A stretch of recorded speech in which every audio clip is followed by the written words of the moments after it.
Sarah Mitchell's fingers drummed lightly against the steering wheel of her Honda Civic as she navigated through the tree-lined streets of Oakwood Heights, an affluent suburb where massive houses sat behind perfectly manicured lawns. The morning sun cast long shadows across the road as she headed to an early board meeting, her mind already running through the day's agenda. She had chosen to drive her old Civic today instead of her collection of luxury cars, a habit she maintained to stay grounded despite her success. At 42, Sarah had worked her way up from nothing, but she never let her wealth change who she was at her core. The flash of red and blue lights in her rearview mirror caught her attention. Sarah checked her speed. She was well within the limit. Confused but calm, she pulled over, making sure to signal properly. Through her mirror, she watched a white police officer approach, his hand resting casually on his belt.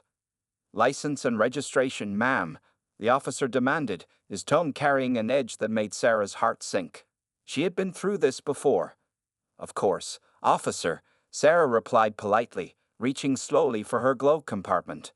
"May I ask why I'm being pulled over?" The officer, whose nameplate read Officer Thompson, shifted his weight. "You ran that stop sign back there on Maple Drive." Sarah blinked in surprise.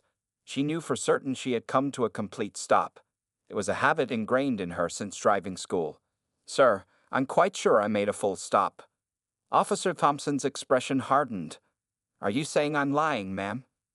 "Not at all," Sarah responded, maintaining her composure. "I'm simply stating what I remember doing." The officer studied her license with obvious skepticism, his eyes darting between the photo and her face. "This your current address, Miss Mitchell?" "Yes, sir." She lived in an even more exclusive neighborhood than this one, but she kept that detail to herself. "And what brings you to this neighborhood today?" he questioned, his tone suggesting she didn't belong there. Sarah smiled professionally, the same smile she used in tough board meetings. "I'm on my way to work, Officer Thompson." He scribbled on his notepad, clearly uninterested in her answer. "Well, Ms. Mitchell, I'm issuing you a citation for running a stop sign. The fine is $300, and you can either pay it or contest it in court within 30 days. As he handed her the ticket, Sarah noticed how he barely made eye contact. She accepted the paper with dignity, knowing this wouldn't be the end of the story. Not this time. "Thank you, officer," she said quietly, watching him walk back to his patrol car. Sarah sat there for a moment after he drove away, looking at the ticket in her hands. She pulled out her phone and checked the time, still early enough to make her meeting. But first, she opened her calendar app and marked a date to visit the courthouse. After 20 years of building one of the country's most successful technology companies, Sarah Mitchell knew when to fight her battles. And this, she decided, would be one worth fighting. 2 weeks later, Sarah Mitchell walked into courtroom 302 of the municipal court. The room buzzed with nervous energy as people waited for their cases to be called. She chose a seat in the middle row, watching as Judge William Harrison handled case after case with barely concealed impatience. Judge Harrison, a man in his early 60s with graying hair and wire-rimmed glasses, had built a reputation for being tough on traffic violations. Sarah observed how he treated different people who came before him, some with casual dismissal, others with stern lectures. Sarah wore simple black pants and a white blouse, leaving her designer clothes at home. Her hair was pulled back in a neat bun, and she carried a basic leather folder containing her documentation. As she waited, she noticed the subtle reactions of those around her, the sideways glances, the slight shifts away, the assumptions written on their faces. "Case number 247, Sarah Mitchell," the court clerk called out. Sarah walked confidently to the podium, standing straight as Judge Harrison barely glanced up from his papers. His eyes skimmed over her ticket, his mouth set in a thin line. "Ms. Mitchell, you're contesting a stop sign violation?" His tone suggested this was a waste of his valuable time. "Yes, Your Honor," Sarah replied clearly. "I believe there's been a misunderstanding." Judge Harrison leaned back in his chair, looking down at her over his reading glasses. "Officer Thompson has an exemplary record, Ms. Mitchell. Are you suggesting he made a mistake?" "I'm suggesting, Your Honor, that perspectives can differ," Sarah responded diplomatically. "I came to a complete stop at that intersection, as I do at every stop sign." The judge's expression hardened. "Do you frequently drive through Oakwood Heights, Ms. Mitchell?" I drive through various neighborhoods for work, Your Honor, she answered, noting the implied prejudice in his question. And what kind of work would that be? He asked, his tone dripping with skepticism as he eyed her simple attire. Before Sarah could answer, he waved his hand dismissively. Miss Mitchell, this court's time is valuable. Officer Thompson's dash cam footage clearly shows a rolling stop. Given your attitude and waste of the court's resources, I'm doubling the fine to $600. A murmur rippled through the courtroom. Sarah remained perfectly still, her expression unchanged. 20 years of handling difficult board meetings had taught her the power of composure. Your Honor, she said calmly, I would like to request a moment to speak. Judge Harrison sighed heavily, checking his watch. Make it quick, Ms. Mitchell. Some of us have important matters to attend to today. Sarah smiled slightly, knowing what was coming next. She reached into her folder, not for the prepared defense she had brought, but for something else entirely. The next few minutes would teach everyone in this courtroom a lesson they wouldn't soon forget. The atmosphere in the room shifted as Sarah cleared her throat, about to reveal exactly who they had been so quick to judge. The courtroom fell silent as Sarah Mitchell pulled out a business card and her company ID badge from her folder. Judge Harrison's impatient expression remained fixed, his fingers drumming against his desk as he waited for what he assumed would be another excuse. Your Honor, Sarah began, her voice clear and measured, I understand your time is valuable. So is mine. I'm the Chief Executive Officer of Mitchell Technologies, a Fortune 500 company with over 50,000 employees worldwide. The drumming of Judge Harrison's fingers stopped abruptly. A few gasps echoed through the courtroom as people began pulling out their phones, quietly searching her name. You may recognize my company as the one that recently signed a $4 billion government contract to revolutionize federal cybersecurity systems. Sarah continued, her calm demeanor unchanged. The same company that employs over 2,000 people right here in this city. Judge Harrison's face began to change color, first pale, then increasingly red. He adjusted his glasses, peering more closely at the documents Sarah had placed before him. I drove my Honda Civic that day, Your Honor, not because I can't afford better, but because I believe in staying grounded. I chose to contest this ticket not because of the money, but because of principle. When Officer Thompson pulled me over, he made assumptions, just as assumptions were made in this courtroom today. The court clerk had stopped typing, her fingers frozen above the keyboard. Even the bailiff was watching intently now. I've sat here for 2 hours today, watching you handle cases, Sarah continued. I've observed how differently you speak to different people based on their appearance. How quickly you dismiss some while giving others the benefit of the doubt. Judge Harrison cleared his throat uncomfortably. Ms. Mitchell, I'm not finished, Your Honor, Sarah interrupted politely but firmly. You asked if I frequently drive through Oakwood Heights. The answer is yes, because I own a house there, but I also drive through every other neighborhood in this city because I believe in knowing the community where my employees live and work. She pulled up the Mitchell Technologies website on her phone and placed it on the judge's desk, showing her executive profile. The judge leaned forward, adjusting his glasses again as he read. Your Honor, I could easily pay this fine. I could pay 1,000 such fines without blinking. But that's not why I'm here. I'm here because justice should be blind, but today it hasn't been. Not for me, and not for several others I've watched come before you. The silence in the courtroom was deafening. A young law clerk in the back had his phone up, quietly recording the entire exchange. So, Your Honor, Sarah concluded, you can maintain the doubled fine if you wish, but know that your decision today will be remembered not just by me, but by everyone in this courtroom who has witnessed how quickly you jumped to conclusions based on appearance alone. Judge Harrison's face had gone from red to a deep crimson. He shuffled papers on his desk, buying time as he processed this unexpected turn of events. His hands trembled slightly as he reached for his gavel, and for the first time that day, perhaps in many days, he truly looked at the person standing before him. The next few moments would define not just this case, but potentially the rest of his career. As he opened his mouth to respond, the tension in the courtroom reached its peak. Everyone waited to see how a judge who had been so confidently dismissive just moments ago would handle having his prejudices so publicly exposed. Judge Harrison cleared his throat several times before finding his voice. The courtroom remained utterly silent, all eyes fixed on the unexpected drama unfolding before them. "Miss Mitchell," he began, his voice noticeably softer than before. I owe you an apology." Sarah stood quietly, her posture remaining professional and composed. A young journalist who happened to be covering routine court cases that day was now frantically taking notes, knowing she had stumbled upon something much bigger than expected. But more than that, Sarah responded, "You owe an apology to everyone else in this courtroom who received similar treatment today. The young man in a hoodie whose parking ticket you doubled without letting him explain about his sick grandmother. The woman with the accent whom you interrupted repeatedly. The teenager you assumed was lying about his broken taillight. The people she mentioned shifted in their seats, surprised to be acknowledged."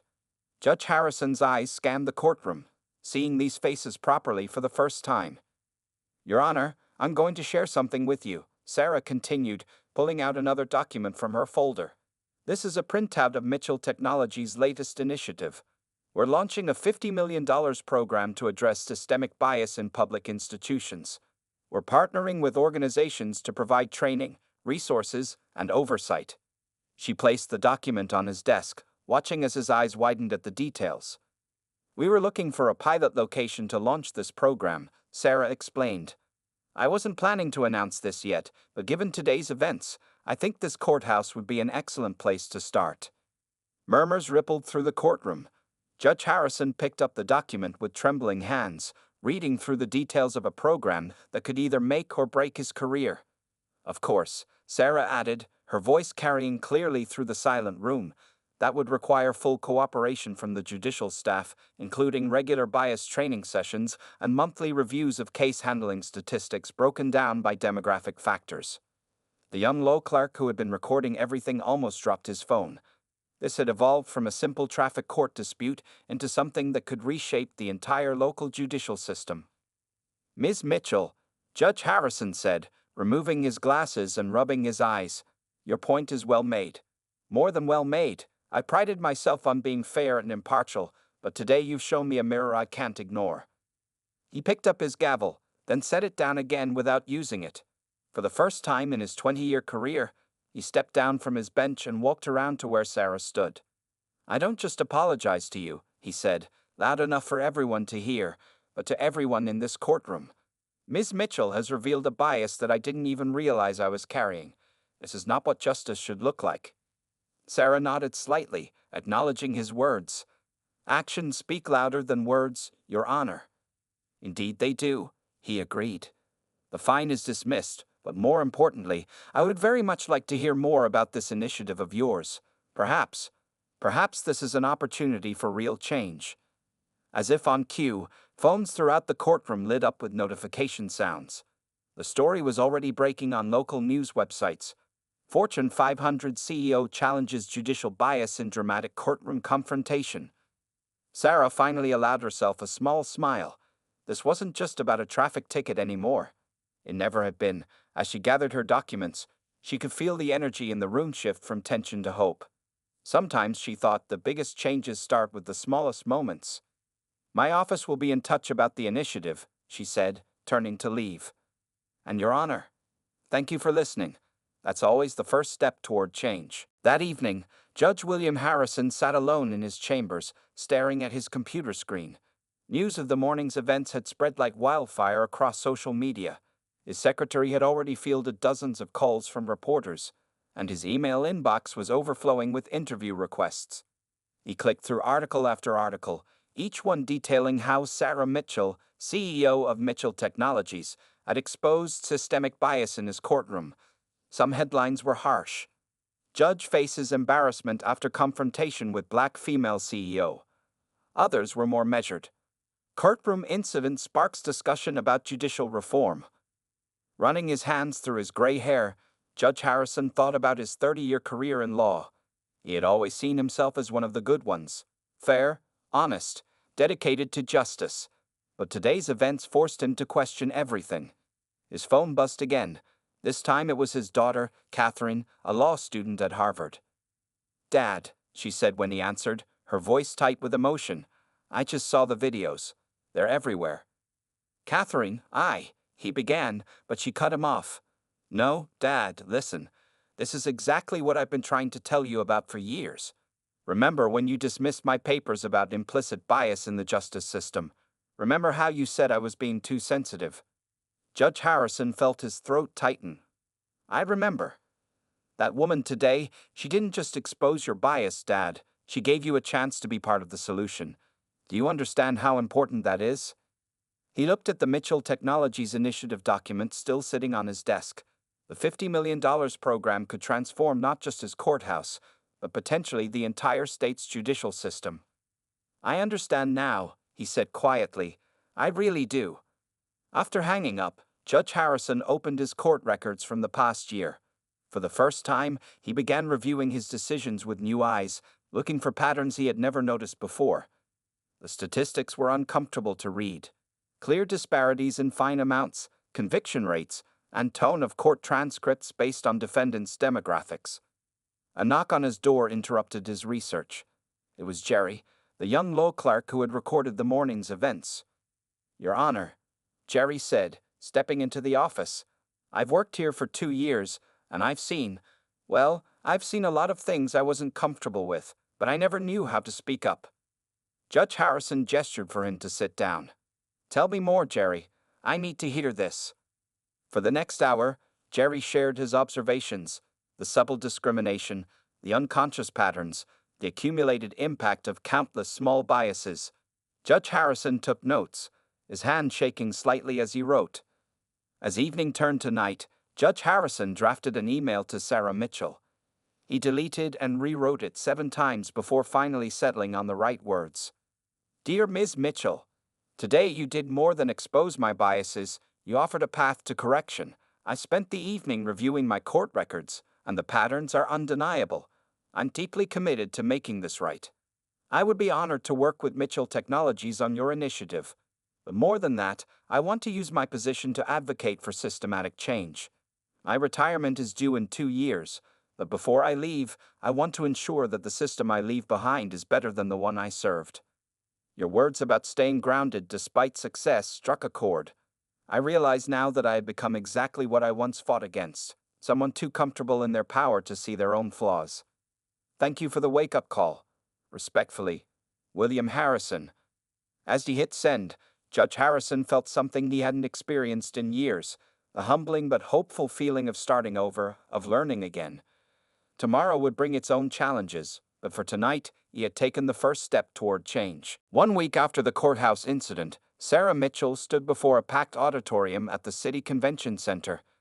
The event, hastily organized by local community leaders, had drawn an unexpectedly large crowd. Judges, lawyers, police officers, and community members filled every seat, with people standing along the walls. Judge Harrison sat in the front row, looking both nervous and determined. Next to him were several other judges from the district, their expressions ranging from skeptical to curious. Good morning, Sarah began, her voice steady and clear. I didn't come here today to shame anyone. I came to share a story about how small moments of bias can add up to create large barriers. She clicked to the first slide of her presentation, showing a photo of her old Honda Civic. This car has taught me more about human nature than any business course ever could, she continued, drawing quiet chuckles from the audience. When I drive my Mercedes, I get waves from security guards. When I drive this Honda, I get suspicious looks. Same person, different reactions. Sarah then shared photographs from her journey, her first job as a junior programmer, her tiny starter apartment, the garage where she and her first employees built their initial prototype. The audience leaned forward, drawn into her story. But this isn't just about me, she said, changing to a slide filled with statistics. Every day, thousands of people walk into courtrooms, police stations, and government offices.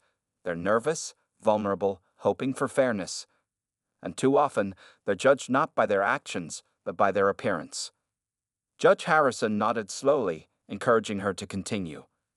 Last week in the courthouse, I could have responded with anger, Sarah acknowledged. Many people suggested I should file complaints, demand resignations. But that would have only created more division. Instead, I chose to make it a teaching moment. She clicked to the next slide, revealing the details of Mitchell Technologies' new initiative. We're investing $50 million in bias training and systemic reform, But money alone won't solve this problem. What we need is honesty, vulnerability, the courage to admit when we're wrong, and the strength to do better. To everyone's surprise, Judge Harrison stood up. "Miss Mitchell," he said, his voice carrying across the silent room, "would you mind if I shared something?" Sarah gestured welcomingly to the podium. As Judge Harrison walked up, she could see hands reaching for phones, ready to record another powerful moment. "Last week," he began, "I was that person we all fear becoming, someone so convinced of their own fairness that they couldn't see their own bias. Miss Mitchell could have humiliated me. Instead, she educated me." He turned to face the audience. "I spent the past week reviewing every case I've handled this year. The patterns are undeniable, but instead of shame, I feel hope. Because now that I see it, I can change it." Sarah watched as heads nodded throughout the audience. She noticed a young black law student wiping tears from her eyes, and a veteran police officer taking detailed notes. "Change isn't about punishment," Sarah added, returning to the podium. "It's about progress. Judge Harrison has agreed to help lead our pilot program. Together, we'll develop training modules, review procedures, and create accountability systems that can be replicated across the country." The applause was immediate and thunderous, but Sarah raised her hand for quiet. "This is just the beginning," she said. "Real change happens in small moments, in daily choices, in the quiet decisions we make when no one is watching. It happens when a judge takes an extra moment to listen, when an officer questions their initial assumptions, when each of us examines our own biases." As she concluded her speech, Sarah saw reporters rushing to file their stories. But more importantly, she saw people talking to each other, judges consulting with community leaders, police officers exchanging contact information with local activists, lawyers making plans for follow-up meetings. This, she realized, was how real change began, not with a bang, but with people finally ready to listen to each other. 6 months after the traffic court incident, Sarah Mitchell stood at the podium of the National Judicial Conference in Washington, D.C. The grand ballroom was filled with over 1,000 judges, legal scholars, and justice system officials from across the country. But it wasn't Sarah who commanded the most attention. Instead, all eyes were on the man standing beside her, former Judge William Harrison, making his first major public appearance since his retirement 2 months ago. "When Ms. Mitchell walked into my courtroom that day," Harrison began, his voice carrying across the silent room, "I thought I was looking at just another case number. Instead, I was looking at my own turning point." The audience listened intently as he shared the statistics from his courthouse's transformation over the past 6 months. Fine disparities had decreased by 70%. Customer satisfaction surveys showed a 60% improvement in how people felt they were treated. More importantly, other courts had begun adopting their methods. Sarah stepped forward to join him. "Change isn't just about numbers," she added. "It's about stories, real people's lives." She clicked to a slide showing various headlines from the past 6 months. "Local court implements revolutionary bias training program." "Traffic stop complaints drop 45% after new guidelines." "Judge Harrison's reform model adopted by 12 more states." But the most powerful moment came when they played a video compilation. On the massive screens, dozens of people shared their recent experiences in courts across the country. A Hispanic mother describing how a judge took time to ensure she had a proper translator. A young black man telling how an officer admitted to making wrong assumptions and apologized. A woman in a hijab explaining how courthouse staff made her feel respected and heard. The Mitchell Initiative has now expanded to 200 courthouses across the nation, Sarah announced. But more importantly, we're seeing spontaneous change. People are becoming aware of their biases and actively working to overcome them. Judge Harrison stepped forward again. "I could have been remembered as the judge who discriminated against a CEO. Instead, thanks to Ms. Mitchell's grace, I'm becoming known as part of the solution. My last act before retirement was to establish a permanent oversight committee for bias monitoring in our district." The conference room erupted in applause when Sarah revealed the next phase of the initiative, a nationwide mentorship program pairing experienced judges with law students from diverse backgrounds. "This isn't just about correcting current problems," she explained. "It's about building a better future. Each mentor-mentee pair will work together to identify and address systemic issues in their local courts." As Sarah and Harrison concluded their presentation, a young judge raised her hand. Ms. Mitchell, did you ever imagine that a simple traffic stop would lead to all this? Sarah smiled, reaching into her pocket and pulling out that original traffic ticket, now framed. Sometimes the biggest changes start with the smallest moments. What matters is how we choose to respond to them. The conference ended with the announcement that the Mitchell Initiative would receive an additional $100 million in federal funding for expansion. But more meaningful to Sarah was the long line of judges waiting to sign up for the mentorship program. Later that evening, at a small dinner with key program participants, Judge Harrison raised his glass. To Sarah Mitchell, he said, who taught me that true justice begins with the courage to face our own biases. Sarah raised her glass in return. To change, she replied, and to all those who embrace it. As she looked around the room, Sarah saw the future she had hoped for taking shape. A justice system slowly but surely becoming more just, more fair, more human. The traffic stop that had started it all now seemed like a distant memory, but its impact would continue to ripple through courtrooms across the nation for years to come. The story of the CEO and the judge had become more than just a viral moment. It had become a movement for change, a reminder that sometimes the most powerful response to prejudice isn't anger, but education, understanding, and the willingness to be part of the solution. By the third week after the courthouse incident, Sarah Mitchell's story had exploded across national media. The simple traffic court confrontation had transformed into a nationwide conversation about bias in the justice system. Major news networks competed for exclusive interviews, while social media buzzed with millions of shares and comments. CNN's Anderson Cooper sat across from Sarah in his studio, his expression serious as he addressed the camera. Tonight, we're joined by Sarah Mitchell, CEO of Mitchell Technologies, whose recent courtroom experience has sparked what many are calling a watershed moment in judicial reform. He began. Ms. Mitchell, walk us through what happened that day. Sarah, dressed in a simple blue suit, leaned forward slightly. Anderson, what happened that day happens to thousands of people every day. The only difference is, I was in a position to do something about it. The interview clip went viral within hours, shared by celebrities, politicians, and civil rights leaders. #JusticeForAll and #MitchellMoment became trending topics across all social platforms. Meanwhile, back at Mitchell Technologies headquarters, Sarah's team was working overtime to handle the increased attention. Her PR director, James Chen, rushed into her office with the latest updates. The Wall Street Journal wants to do a cover story, he said, scrolling through his tablet. Time magazine is interested in featuring you in their People of the Year issue. And you won't believe this, the White House called. They want you to join a task force on judicial reform. Sarah looked up from her computer, where she'd been reviewing the implementation plans for the bias training program. James, make sure we're keeping the focus on the issue, not on me. This can't become just another celebrity story. But the media storm continued to grow. Videos of the courtroom confrontation had been viewed over 50 million times.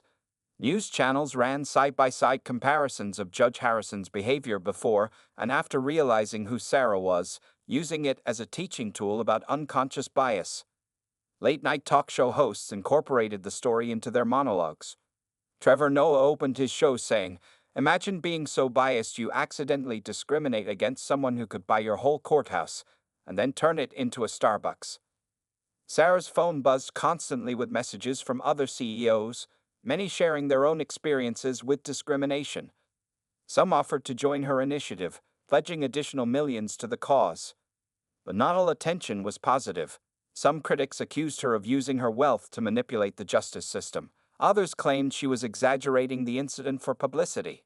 Conservative commentators argued that she was pushing a divisive agenda. During a particularly heated Fox News segment, a pundit demanded, "Why didn't she just pay the fine like everyone else? She's turning a simple traffic violation into a social justice crusade." Sarah addressed these criticisms during a press conference outside Mitchell Technologies headquarters. Cameras flashed as she approached the podium, but her voice remained steady and clear. This was never about the money, she stated firmly. This was about justice, about the thousands of people who face bias every day but don't have the platform to speak up, about making our justice system live up to its promise of equality under the law. The response was overwhelming. Law schools began using the incident as a case study. Police departments across the country requested copies of Mitchell Technologies' bias training program.